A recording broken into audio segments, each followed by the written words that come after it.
Less than a day after repelling a direct aerial assault by Iran, Israel is weighing its response. Prime Minister Benjamin Netanyahu has met with his war cabinet.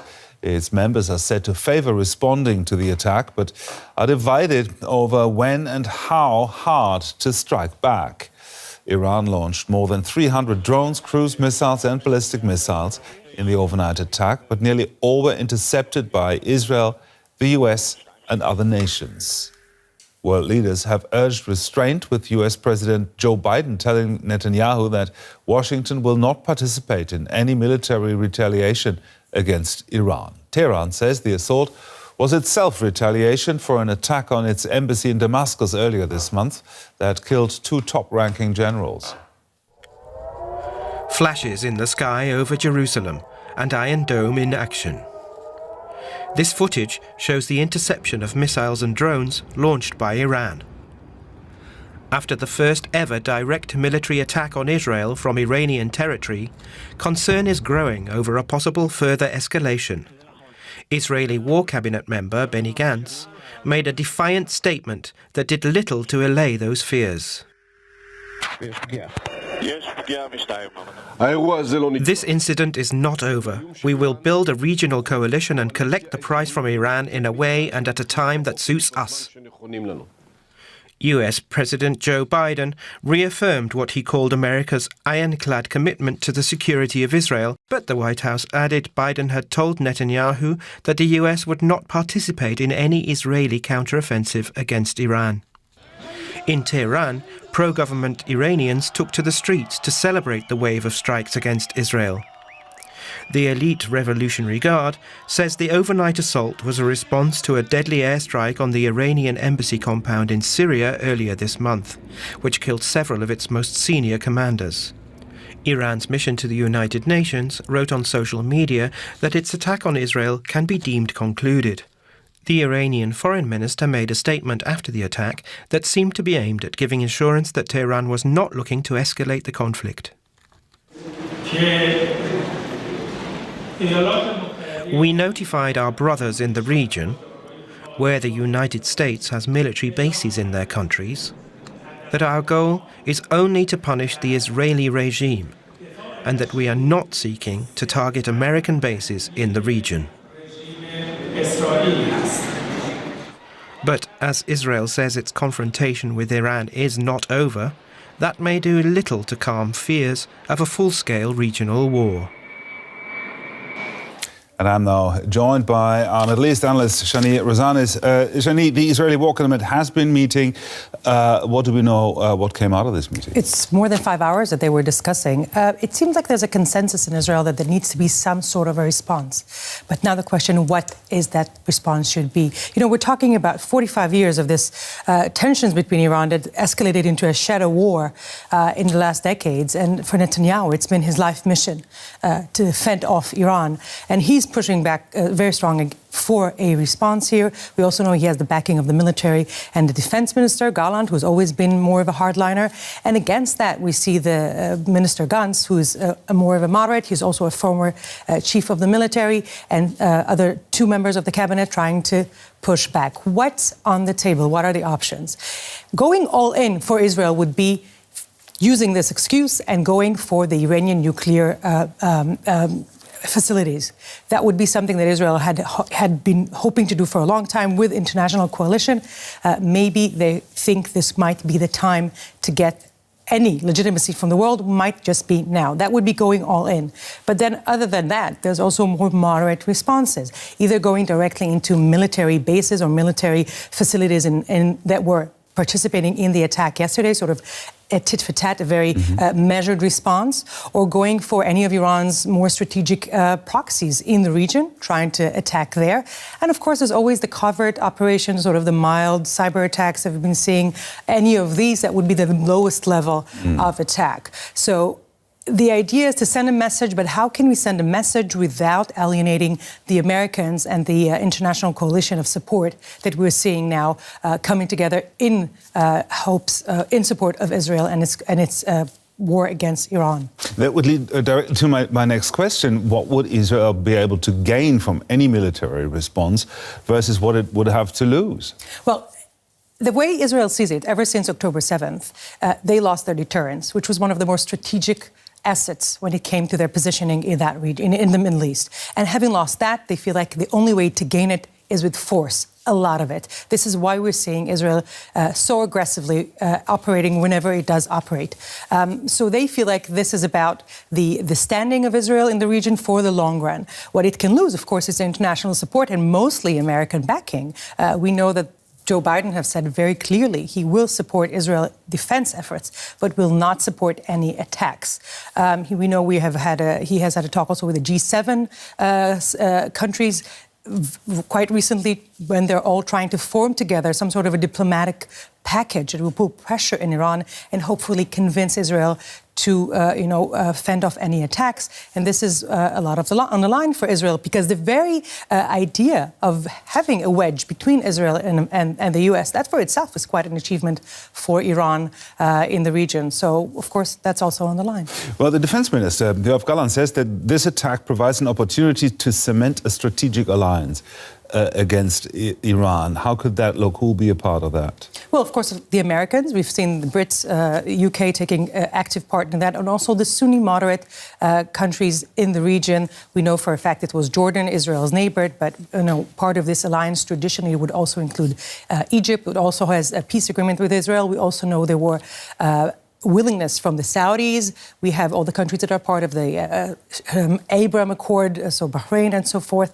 This is Biden's deal package that he's trying to sell for Netanyahu and his government for quite some time because of Gaza, saying, listen, if we zoom out of Gaza and the conflict and the need to solve the Palestinian problem, we need to look at the bigger problem in the Middle East, and that is no doubt Iran. And the only way to defeat Iran on the long term is through cementing of this moderate alliance. Israel needs to decide if it's moving its focus from Iran, from Gaza currently, into Iran. What would that mean for the hostages still left in Gaza, for the goal of eradicating Hamas, who is still quite active in Gaza? And that's a very tough dilemma that Israel is standing in front. And that's why we're seeing this. It's very hard for the Israeli leadership now to reach a consensus. Israel has, in the last couple of years, made progress in peace agreements and making friends in the region, if you will. Is this paying off now? Well, we've seen it yesterday, no doubt. I mean, Jordanians have put their neck on the line, not just for their reasons. They also want to fend off Iran. They've been seeing a lot of attacks from Iran and through Iranian proxies on their borders. But there's no doubt that there's more than just Israel who wants to defeat Iran in the region. There's more than that. And the only problem is that the current government and the things we see in Gaza create a situation where Israel cannot really leverage that properly. And this is where the Americans come in and say, please, let us try to find diplomatic ways in order to make it happen. Let's try to find a diplomatic package to put pressure on Iran. And we will see partially why we will see more time before Israel takes a decision is how to make to reach any agreement with the Americans and what would be the most appropriate response. Shani Razan is there, our Middle East expert. Thank you very much, Shani. Leaders of the G7 nations have condemned Iran's attack on Israel during a meeting that was convened by US President Joe Biden. Following their video conference, they said they would take measures to prevent an uncontrollable regional escalation in the Middle East. The leaders also called on Iran to exercise restraint. The group's statement pledged to work towards an immediate and sustainable ceasefire in Gaza as well. The UN Security Council is holding an emergency session over the attack. Secretary General Antonio Guterres opened the session by calling for maximum restraint, saying the region cannot afford another war. It's time to step back from the brink. It's vital to avoid any action that could lead to major military confrontations on multiple fronts in the Middle East. Civilians are already bearing the brunt and paying the highest price. And we have a shared responsibility to actively engage all parties concerned to prevent further escalation. Iran's overnight attack against Israel was the first of its kind. The animosity between the two nations, however, goes back decades. The October 7th terror attack against Israel was led by the Iran ally Hamas. That escalated those tensions from a proxy war to direct attacks from both sides. The October 7th terror attacks on Israel shook the entire country to its core. Hamas, widely perceived to have the backing of Iran, claimed responsibility. Iran distanced itself from the worst terrorist attack on its arch-enemy, but it praised the attackers. We defend Palestine. We defend the struggle. We kiss the hands of those intelligent and brave Palestinian youths who planned the attack on the Zionist regime. We are proud of them. The US quickly reacted and warned Iran to exercise caution. We're surging additional military assistance to the Israeli Defense Force, including ammunition, interceptors to replenish the Iron Dome, and we've moved the US carrier fleet to the Eastern Mediterranean, and we're sending more fighter jets there in that region. And made it clear to the Iranians, be careful. Iranian-backed militias in Iraq and Syria, Hezbollah in Lebanon, and Houthi rebels in Yemen continued to launch attacks targeting Israeli and US installations and forces in the region. This is a battle against the Iranian axis of terror, which is now threatening to close the maritime Strait of Bab el-Mandeb. This threatens the freedom of navigation of the entire world. Tensions escalated further. The Western world became more involved. The US and Britain launched dozens of airstrikes against Iran-backed Houthi rebels in Yemen after months of attacks on Red Sea shipping. Israel also stepped up its assaults on Iranian Revolutionary Guard members and on Iranian proxies in the region. Tit-for-tat attacks continued in the Middle East. But the April missile strike on Iran's embassy in Damascus that killed Iranian generals was seen as a major blow to Iran. Something that Iran said led it to directly attack Israel from its territory. Since October 7th, Israel is believed to have assassinated at least 18 Iranian commanders outside Iran's borders. After Iran's Islamic Revolution in 1979, Iran's previously friendly relationship with Israel dramatically changed. It scrapped its recognition of Israel. Claiming to champion the Palestinian cause, the Islamic regime became so hostile towards Israel that it publicly stated it wanted to wipe Israel off the map. A policy that makes Iran Israel's biggest adversary. And the current escalation shows the shadow war Iran has been waging with Israel for years now threatens to turn into a very real and a dangerous conflict.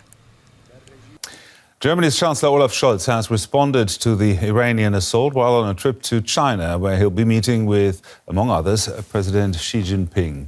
Here's what he had to say earlier. We strongly condemn the Iranian attack and warn against any further escalation.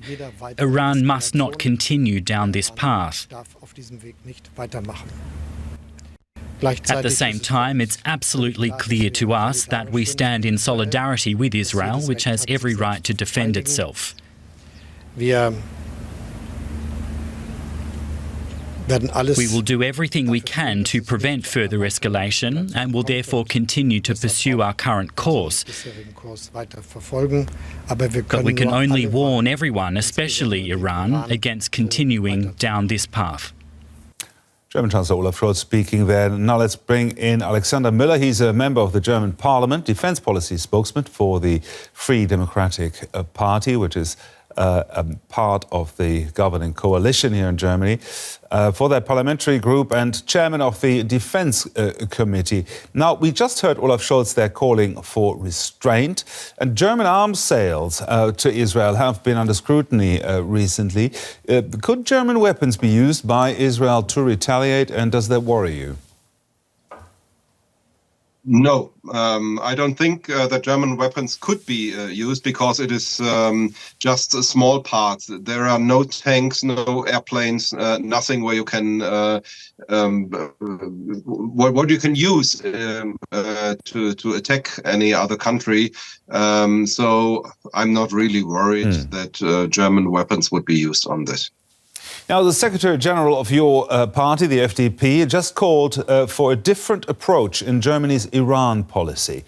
What does he mean by that? I think we have been too kind to Iran in the last time. Perhaps some more sanctions should be checked if we can have even more sanctions against Iran to make it clear that we are not accepting that Iran and their marionettes in all around the Arabic world, in Lebanon, in Yemen, and everywhere else in Iraq, that are making terrorist attacks and unstabilizing the world. We do not want to look at this without doing anything. Now, following this attack, you expressed some hope for peace in the Middle East in a tweet. And that sounds a bit counterintuitive at this point. What gives you reason for that optimism? Yes, DW has also mentioned it. The fact that as well Saudi Arabia as also Jordania, Jordania, there are a lot of, or Jordan, there are a lot of Palestine people living there. Both countries have helped to take attacking drones, terrorist drones, down from the sky to help protect Israel. And those countries are not classical friends of Israel, and that gives me some hope that we will have peace in the Near East in the next years, perhaps. Now, is there anything that Germany can do to help defuse the situation? Not a lot. We are an intermediate between Israel and Iran because we talk with both sides and we try to de-escalate the situation. That's the one thing that we can do. But in military terms, we will not be involved in anything, not in attacking Iran or something like that. So it's just peace talks and trying to talk with both sides to de-escalate it. That's what we can do. Alexander Müller there, member of the German Parliament. Thank you very much. Thank you. And we can now speak to Hans-Jakob Schindler. He's the Senior Director of the Counter-Extremism Project. Given the advanced warning, Mr. Schindler, why do you think Iran launched this attack? Thank you so much for having me. Clearly, Iran was under domestic pressure of considerable proportions to show response to what it says and considers to be an attack on its sovereign soil when Israel attacked its consulate in Damascus.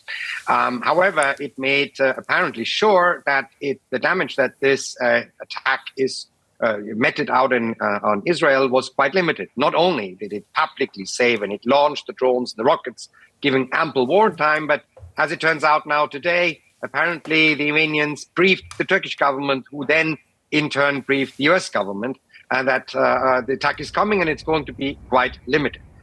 But unfortunately, we are now in a situation that Iran, for the very first time, has attacked Israel. And that really puts a lot of pressure on the Israeli government in turn to now also respond. And the response is going to determine on whether the situation stabilizes, escalates, or slides into a regional war. I mean, if you just look into your crystal ball, what would be a likely reaction, you think, from Israel? Well, it depends on whether you are an optimist or a pessimist. An optimist would say an attack that is more or less signaling, yes, we are responding forcefully, but it's business as usual. So an attack against the arsenal of Hezbollah, which is an immediate tactical threat towards Israel because its missile arsenal can actually overwhelm, simply with the amount of ammunition that they have, the Israeli air defenses. However, if you're a pessimist, you could say, okay, this is also a moment, if there ever was one, where Israel could clearly decide that it is now time to take out the Iranian nuclear facilities, which is a long-term, very strategic threat against the existence of Israel. This would, of course, then really result into unforeseeable, really regional escalations. Well, how likely you think is this to escalate into a regional escalation, a full-blown war between Israel and Iran? Well, I mean, we could clearly see that all sides are trying to calm down both sides. So the Jordanian king apparently told President Biden if the Gazan situation could be resolved, this could not, easily escalate again. The Russians and the Chinese, as well as the Egyptians, have called for calmness. The G7 has come for calmness in just over 90 minutes. The Security Council here is going to meet in New York. Obviously, it's going to condemn the attack, but I hope that the Security Council will also call for a measured and considerate further actions from all sides. So the diplomatic efforts are there. However, it just simply is a very difficult situation for Israel. It now, for the future, will have to always contend with the risk that if it moves in any way, shape or form against major figures of Iranian proxies or major figures of the IRGC, which are supporting these proxies, which present a direct threat to Iran and to Israel and its territory, that it would have to always also consider a potential Iranian airstrike. This is really a changed paradigm here, and we've not yet found a new equilibrium in the way that existed before yesterday. Everybody keeps pointing at the risk of escalation in the Middle East beyond Israel and Iran. Is there this risk, and what is the risk? Who else could be getting involved in fighting each other? No, we are now already in a very tense situation with not one, but several of the Iranian proxies around Israel. So not just Hamas, but also already Hezbollah. The Houthis are continuing to harass shipping in the Red Sea and were shooting missiles and drones towards Israel last night. We have the Iraqi and Syrian proxies that were also apparently in some way, shape or form involved in last night's attacks. These proxies are, of course, instruments of the Iranian regime, but they are not. They don't all have an on and off lever. The closest that Iran comes to fully control a proxy really is Hezbollah, because it is an Iranian generation. However, the Houthis are far more radical than even the Iranians are. Their slogan is death to Israel, death to the United States, a curse upon the Jews. And they are much harder to control. So escalation in this current situation where everyone is on a knife's edge could also come simply by these proxies without any particular Israeli action or however measured the Israeli reaction would be. Now, Jordan has intercepted missiles over its territory as well. Is Jordan likely to get involved more than that? Well, number one, Jordan has the second oldest peace treaty with Israel after Egypt. So obviously it's been in a very close relationship with Israel for quite a long time. However, I don't think militarily the Jordanian army would be getting involved in an attack on Iran. Jordan and Iran don't have a good relationships. Neither does Saudi Arabia, who also last night shot down some missiles and drones, apparently from the Houthis that were heading towards Israel. Not the first time, by the way. They have done this several times the last couple of months. So the battle lines are clear. There is of course, anti-Iranian majority, and then there is what the Iranians call the axis of resistance, i.e. Iran, certain elements in Iraq, definitely the Syrian regime and its proxies. And I'm not really surprised that both Jordan and Saudi Arabia were at least defending their own territory against this blatant violation of their airspace by the Iranians last night. Now, US President Joe Biden said that the US would not participate in a counteroffensive against Iran. So let's talk about the wording here, not participate, but maybe tolerate? I mean, President Biden also said his support and US support for Israel is ironclad. Obviously, that extends to the fullest extent when it comes to the defense of Israel, even the defense of the Israel, when there is should there be a reaction against the Israeli answer to the attack last night. However, clearly, the US administration, as indeed, in fact, the Israeli or the government or the Iranian regime, none of these three players are fundamentally at this point interested into starting a large-scale regional war. The problem is, how can you prevent the sliding into this war without anyone wanting it? It wouldn't be the first situation where wars start without anyone really seeing this in their interest. Thank you very much. That was Hans-Jakob Schindler from the Counter-Extremism Project. Thank you. Thank you so much for having me.